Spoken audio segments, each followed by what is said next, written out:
So you've all heard of planning the work and working the plan.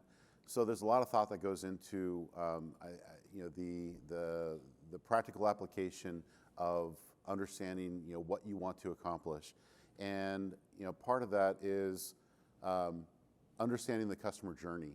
So the customer experience journey. So when we were together several months ago, I put together a slide deck and presentation on the customer journey, road mapping, things like that. Just by a show of hands, how many have a customer journey roadmap? A few, okay, terrific. And I'm sure you find it very useful and very helpful in understanding the peaks and where you're doing well, and understand also kind of what it takes to be able to raise that bar of some of the things that aren't going well and falling short of the expectations of the customer as well as yourselves when it comes to whether it's the building process or it's the experience along the way, so that customer will either come back to you again or recommend other home buyers to work with you as well. So there's lots of ways to be able to do that, and if you want to talk further about that with me, I'm happy to jump in the road mapping process and the customer journey experience, but I'll jump right into some of the aspects of that customer experience. Consistency is definitely something that is key in the success of a customer journey, and understanding, I think, from the process of developing from a training program all the way through the support path, and making sure that there's a way to be able to support what's being executed out there. The training process is key in not just the people that are doing the installations or that are understanding the technology that you want integrated into the home, but then also creating a experience for that buyer, for the end user, for an end user walkthrough as well, helps that consistency stay true throughout that entire process. So with the training and education, there's different aspects to be able to look at, from the introduction training to a trained trainer on site, so somebody that is knowledgeable in the systems and or the integration on site, so that way there's kind of a first line of defense of someone to go to locally, because you'll always have that aspect of the manufacturer and or the integration company doing the installation for you, that's providing the continual knowledge build, but having that trainer on site is key. An ongoing training program, so something that continually just touches, reminds, and makes aware of the features and benefits and functionality is key as well. And then the influencers. I see influencers as a huge aspect of adoption within a site build or a community, to be able to have somebody there that's talking about the products, talking about the integration, talking about the experience that they're getting, to be able to go that distance. The partner engagement, so to be able to be scalable and to be able to be, I think, just predictable and repeatable, there's processes along the way that help form that and reaffirm that, from the ordering and logistics to the billing and payments, and making it easy to do business with partners. So as an integrator, making it easy to do business with the builder is a key success factor, and having those customers be aware of some of the ways that they can help, the integrator can help that builder be successful as well. Sales team involvement is also an active part of the process, and then the support team in being able to understand what needs to happen in just an ongoing support of that.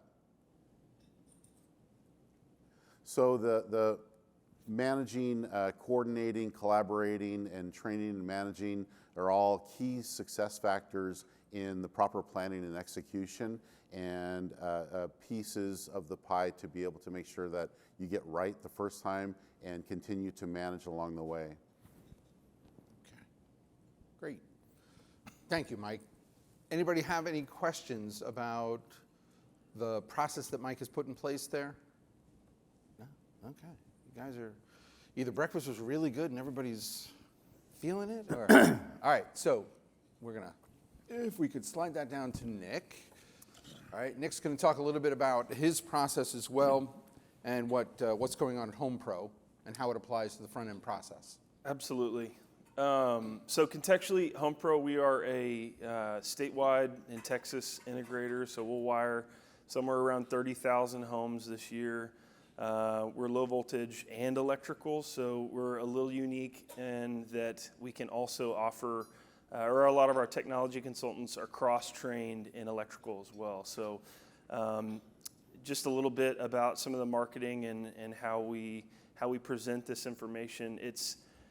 There's not a ton in the secret sauce. You know, I think the more we tried to complicate it, the more we didn't find success, and we found that the simpler we could make it and the more experiential it became, buyers just naturally chose those options. I mean, it's pretty cool when you take someone through an experience, a room-by-room experience, right? When you're preloading a lot of the questions up front and asking them, you know, what do you do on the weekends? How do you entertain your family? Do you have people stay with you? Things like that informs the rest of this room-by-room experience that we're walking through. But the marketing and the slicks that we create are really cool. We put a lot of thought behind them. We do a lot of co-branding.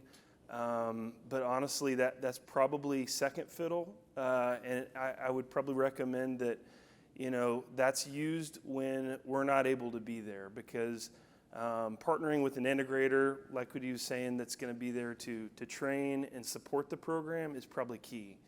So for national programs, it's really good to create simple pricing, simple packaging, like you can see on the left right there, just 3 simple packages.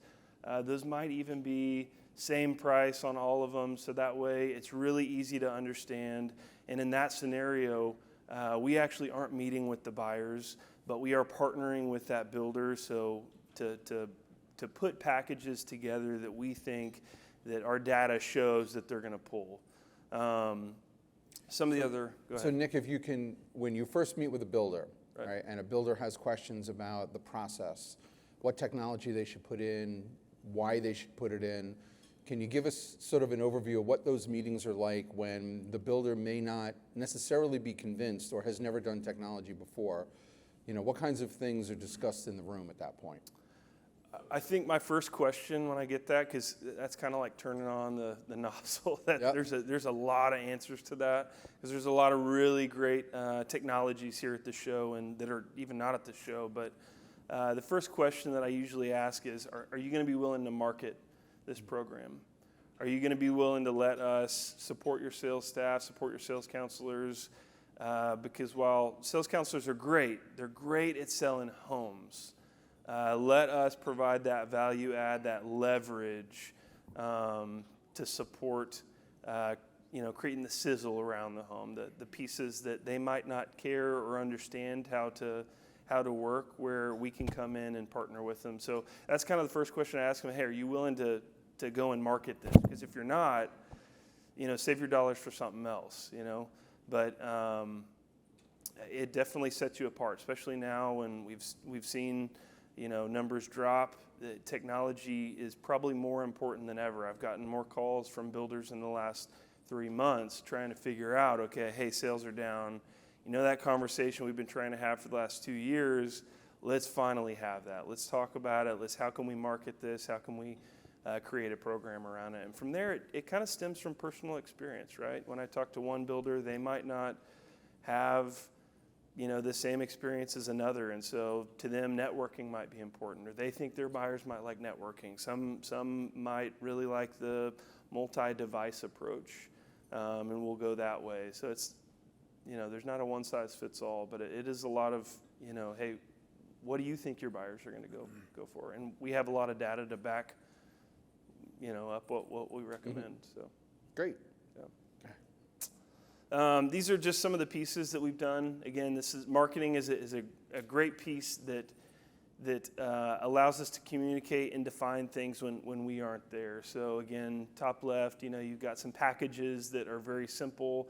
I want to say those are all, it's kind of hidden, but all those are like $1,200 range, keeping $1,200 pre-COVID, so like $2,000 now. So, but keeping it simple, keeping it easy, even down to, so like if you were to scan that QR code, that takes them to a landing page, to a quick little video about how the process is going to be for them to choose the different options in their home, because a lot of times they're like, what's an integrator? What is low voltage? They have no idea what it is. And so half the battle for us is helping you kind of show that buyer what that value is, because once you get them in the room and asking questions, they're like, oh yeah, I do stream a lot of things. My kids do play a lot of video games, all the stuff that we've been talking about. So, And finally, on your last slide, if you could tell us a little bit about the sales process. Yeah, absolutely. So very experiential, very educational.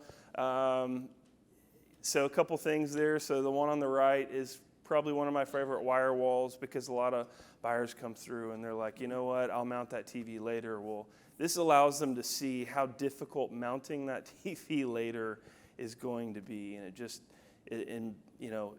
enforces like, hey, make sure you're doing this stuff during construction, and they come to their own conclusion. There is no selling, there is no hard selling. It is very low pressure.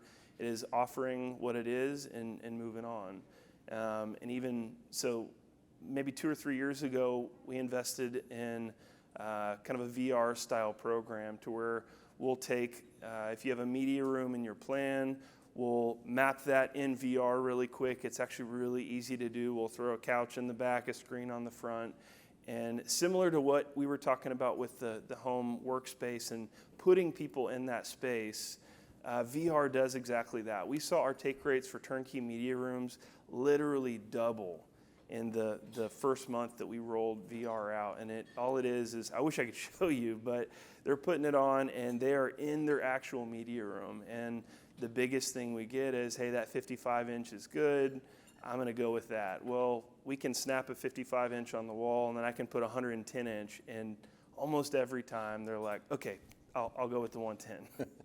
And so we specialize in production. A lot of you are probably thinking, oh, that's custom or semi-custom, but this works in the production space. Most of the builders we work with are big production builders in Texas. So don't think, hey, my buyers aren't going to want this, there's not enough time. Your goal is to partner with an integrator that is going to be able to support you in a lot of stuff like this. Great.